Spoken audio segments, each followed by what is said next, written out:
할렐루야. 성령님의 감동, 감화하심이 종일토록 우리를 통치하시는 복된 날 되시기를 바랍니다. 오늘 말씀은 사무엘상 11장 1절에서 8절입니다. 암몬 사람 나하스가 올라와서 길르앗 야베스에 맞서 진침해 야베스 모든 사람들이 나하스에게 이르되 우리와 언약하자 그리하면 우리가 너를 섬기리라 하니 암몬 사람 나하스가 그들에게 이르되 내가 너희 오른눈을 다 빼야 너희와 언약하리라. 내가 온 이스라엘을 이같이 모욕하리라. 야베스 장로들이 그에게 이르되 우리에게 이레 동안 말미를 주어 우리가 이스라엘 온 지역에 전령들을 보내게 하라. 만일 우리를 구원할 자가 없으면 내게 나아가리라 하니라. 이에 전령들이 사울이 사는 기브야에 이르러 이 말을 백성에게 전하매 모든 백성이 소리를 높여 울더니 마침 사울이 밭에서 소를 몰고 오다가 이르되 백성이 무슨 일로 우느냐 하니 그들이 야베스 사람의 말을 전하니라.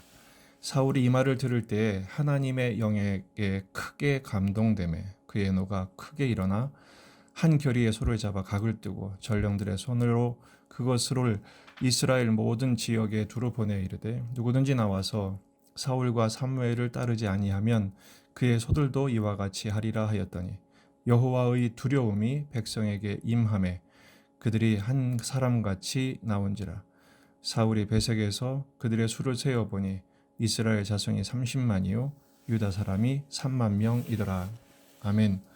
본문에 계시된 주님은 어떤 분이신가? 사울을 높여주시는 분이십니다. 사울이 왕으로 기름 부음을 받았고 제비를 뽑혀 왕이 되었지만 10장 끝절에 있는 것처럼 불량배들은 여전히 사울을 멸시했습니다. 이 사람이 우리를 구원한다고 의문을 품었던 것이죠. 하나님께서는 이런 사울에게 왕권을 높여주실 기회를 주십니다. 지금 이스라엘에 큰 위기가 닥쳤습니다. 암몬 사람 나하스가 침공한 것입니다. 야베스인들이 화친을 제의하죠. 우리와 언약하자. 그럼 너희를 섬기겠다. 이것도 문제입니다. 사사기에서 야베스는 입다를 청빙해서 압승을 거둔 적이 있었습니다. 이렇게 약해진 것이죠. 하지만 나하스가 그 야베스의 화친 제의를 일축합니다. 너희의 오른눈을 다 빼어야 너희와 언약하리라. 왜 오른눈을 뺀다고 할까요? 당시에는 역사가들의 고증에 의하면 방패를 왼쪽 손에 잡습니다. 그리고 오른쪽 눈으로 오른손에 칼이나 창을 들고 전쟁을 해야 했기 때문이죠. 오른눈을 뺀다는 것은 이 전쟁을 하지 못하게 한다는 것입니다.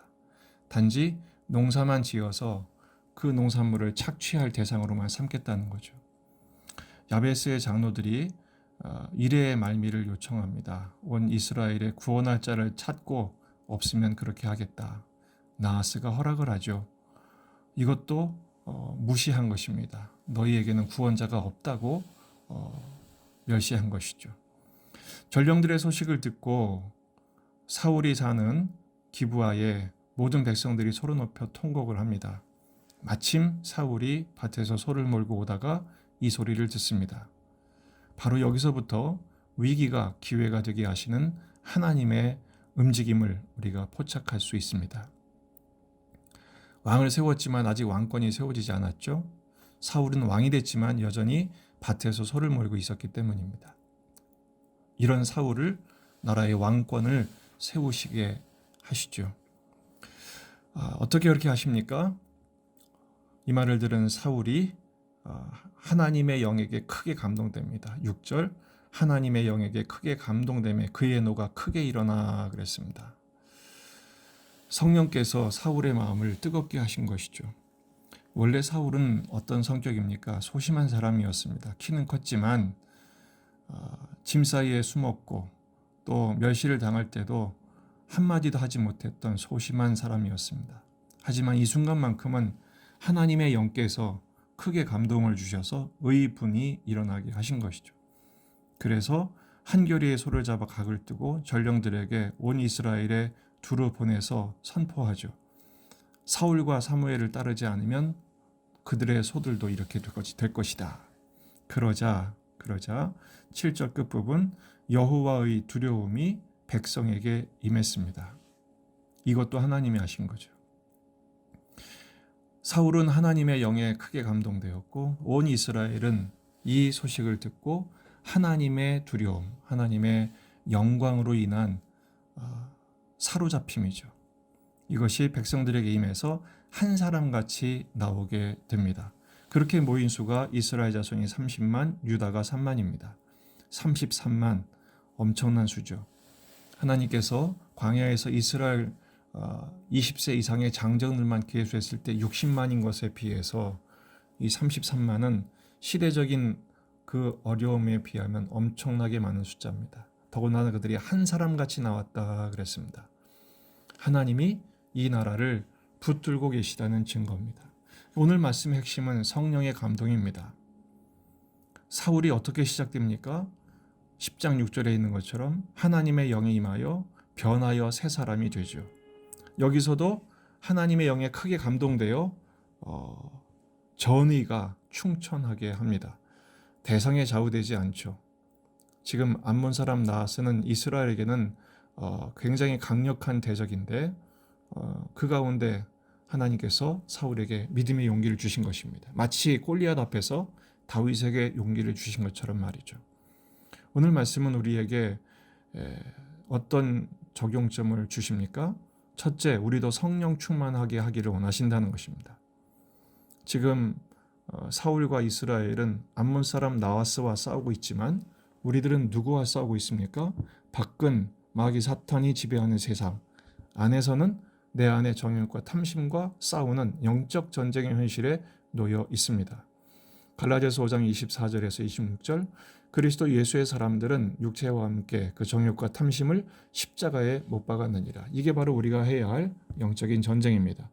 만일 우리가 성령으로 살면 또한 성령으로 행할지니 헛된 영광을 구하여 서로 노엽게 하거나 서로 투기하지 말지니라.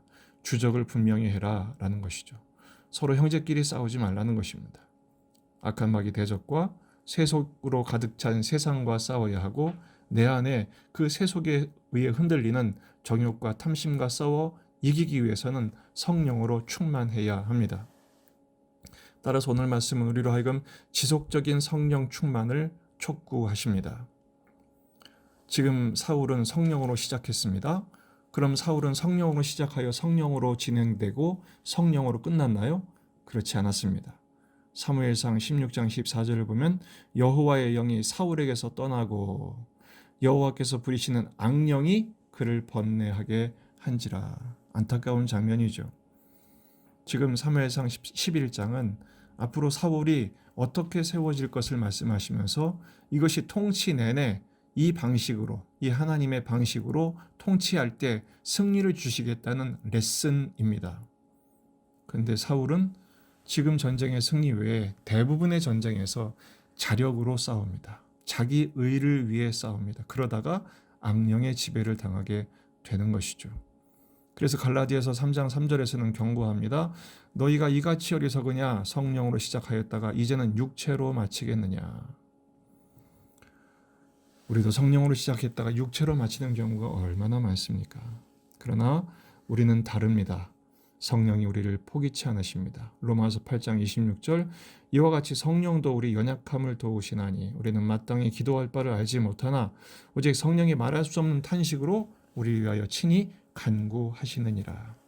우리 안에 계신 성령께서 우리를 위해서 기도하시고 중보하시고 지금도 역사하시고 인도하시고 우리를 충동하십니다. 감동하십니다. 그 성령의 인도하심에 순종하십시다.